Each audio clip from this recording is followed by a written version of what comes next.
वो रात असामान्य थी। आसमान में बिजली चमक रही थी और सावित्री की चीखें उस अंधेरे को चीरती जा रही थी, मानो प्रकृति खुद उस पल का गवाह बनना चाहती हो। मेनका थोड़ी घबराई हुई और चिंता भरी आवाज में बोलती है, जा बेटा रौनक, दाई माँ को बुला ला। सावित्री अब और ज़्यादा देर तक ये पीड़ा नहीं सह सकती। कभी भी बच्चा जन्म ले सकता है। रौनक तेजी से खड़ा होकर कहा। हाँ माँ, मैं अभी जाता हूँ, दाई माँ को साथ लेकर आता हूँ। रौनक घर से दौड़ता हुआ निकल जाता है। मेनका सावित्री के पास आकर उसके हाथ पांव सहलाने लगती है। मेनका धीरे धीरे उसके माथे को पहुंचती है और बोलती है, हिम्मत रख बहू, सब ठीक होगा, भगवान सबका भला करेगा। कुछ देर बाद बाहर से दाई माँ आ जाती है। उसके साथ रौनक भी आ जाता है। दाई माँ बुजुर्ग हैं, अनुभव उनके चेहरे से झलक रही थी। जैसे ही वो घर में दाखिल होती हैं, वो हवा का बहाव अचानक तेज हो जाता है। बिजली एक बार जोरों से कड़कती है। दाई माँ आते ही गंभीर लहजे में कहती है, आज की रात कुछ अलग है। जो बच्चा इस दुनिया में आने वाला है वो कोई साधारण बच्चा नहीं है। सब एक दूसरे का चेहरा देखने लगते हैं। अंदर दाई माँ सावित्री की देखभाल में जुट जाती है। दाई माँ गंभीर स्वर में कहती है, सांस ले बहू, सब ठीक होगा। एक आखिरी बार जोर लगा। सावित्री एक आखिरी जोर लगाती है और फिर सन्नाटा। फिर कुछ ही पल बाद बच्चे के रोने की आवाज़ गूंजती है, मानो किसी तूफान के बाद उम्मीद की दस्तक हो। बच्चे की किलकारी सुनते ही पूरा परिवार खुशी से झूम पड़ता है। मेनका खुशी से रोने लगती है। रौनक खुशी से अपनी माँ से कहता है, माँ, आपके पोते का जन्म हो चुका है, मैं बहुत खुश हूँ। मेनका भी बहुत खुश थी। अशोक की आंखों में चुपचाप आंसू बहने लगे, लेकिन होठों पर मुस्कान थी। अचानक तभी दिल दहला देने वाली बिजली की कड़क और बारिश एकदम से तेज हो गए, जैसे मानो कोई संकेत दे रहा हो कि इस धरती पर कोई दिव्य बालक आ चुका है, इस धरती पर जन्म ले चुका है। फिर अचानक धीरे धीरे बारिश और बिजलियाँ बंद हो जाती हैं, मानो सब ने अपने हिस्से की भूमिका निभा दी हो। बहरहाल जब दाई माँ ने बच्चे को अपनी गोद में उठाया और उसका चेहरा देखा तो दंग रह गई। उसने मेनका को गोद में उठाए बच्चे को दे दिया और सवालिया ढंग से कहा, ये बच्चे के मुख पर इतना तेज, आंखों में बिजली सी चमक और माथे पर बिजली का चिन्ह जो सांप की तरह दिख रहा है, आश्चर्य की बात है, क्यों है ना मेनका? यह सुनकर मेनका, रौनक और अशोक के चेहरे पर एक खामोशी दिखाई देने लगती है, मानो वो कुछ बातें जानते हो लेकिन दूसरों को बताना ना चाहते हो। हालांकि ये बात उनके परिवार की एक महत्वपूर्ण बात थी, पर फिर भी उन्होंने दाई माँ से चिंतक भरे लहजे में कहा, आप ये बात गांव में किसी को ना कहें, इसके लिए हम आपको कुछ भी देने के लिए तैयार हैं। तभी अशोक अपने हाथ में कुछ पैसे लेकर दाई माँ के पास आए और बोले, दाई माँ, ये मेरे पोते के होने की खुशी में आपको कुछ पैसे दे रहा हूँ। हालांकि मुझे आपको इससे भी अच्छा कुछ देना चाहिए था, मगर अभी मेरे पास कुछ नहीं है सिवाय इसके। मैं आपके घर कुछ दिनों में तोहफे भेजवाता हूँ, आप मना मत कीजिएगा।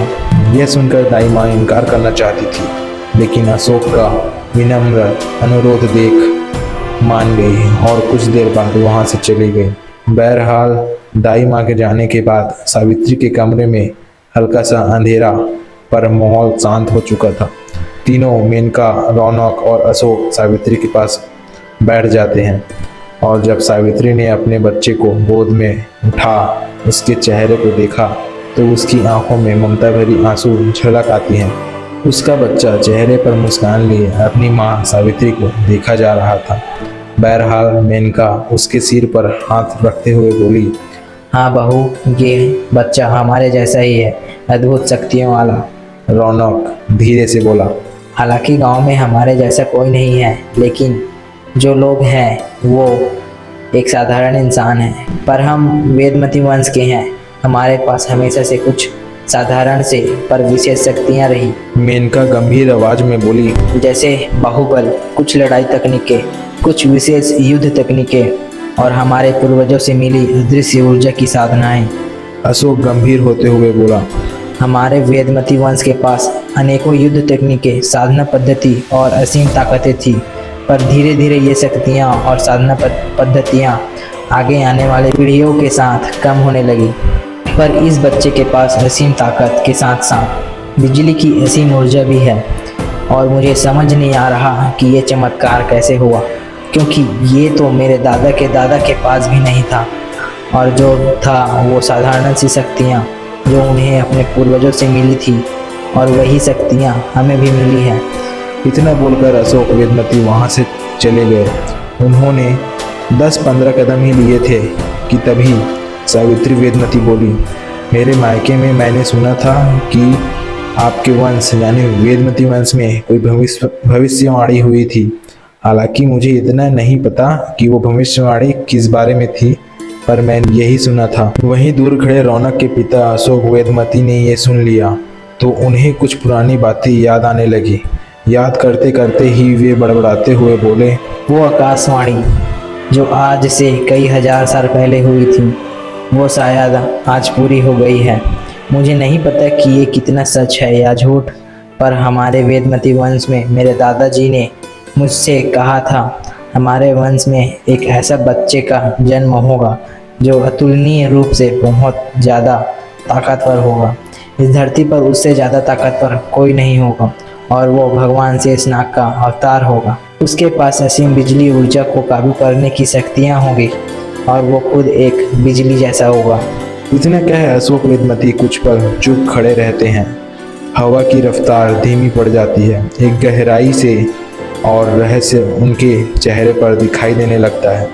तभी आसमान अचानक से जोरदार बिजली से चमक उठता है, मानो अशोक वेदमती के शब्दों को स्वयं ब्रह्मांड का सच माना जा रहा हो। फिर धीरे धीरे अशोक की आंखें ऊपर उठती हैं, जैसे वो किसी अदृश्य शक्ति, किसी पुरातन दैवत्व या किसी दिव्य आकाशीय संकेत की ओर देख रहे हों। उनकी आंखों में एक मिला जुला भाव होता है, आश्चर्य, श्रद्धा और डर का। अचानक से घर के आंगन के बिल्कुल बीचों बीच एक अदृश्य ऊर्जा चमकने लगती है। एक घूमता हुआ प्रकाश मंडल जो जमीन से कुछ फीट ऊपर तैर रहा था और उस ऊर्जा के बीच से एक बूढ़े व्यक्ति प्रकट होते हैं। लंबी दाढ़ी, भगवा वस्त्र और आंखों में गहराई, जैसे वो समय के परे से आए हों। आखिर कौन है वो बूढ़ा व्यक्ति और वो अदृश्य ऊर्जा क्या बला है? क्या सच में रौनक और सावित्री का बेटा भगवान शेषनाग का अवतार है? क्या वो भविष्यवाणी सच है या बस एक झूठी अफवाह जिसे अशोक के दादा ने उन्हें बताई थी? क्या है सच्चाई? जानने के लिए सुनिए आकाश पुत्र बॉर्न फ्रॉम थंडर का अगला एपिसोड सिर्फ मेरे सतरंगी सफर यूट्यूब चैनल पर।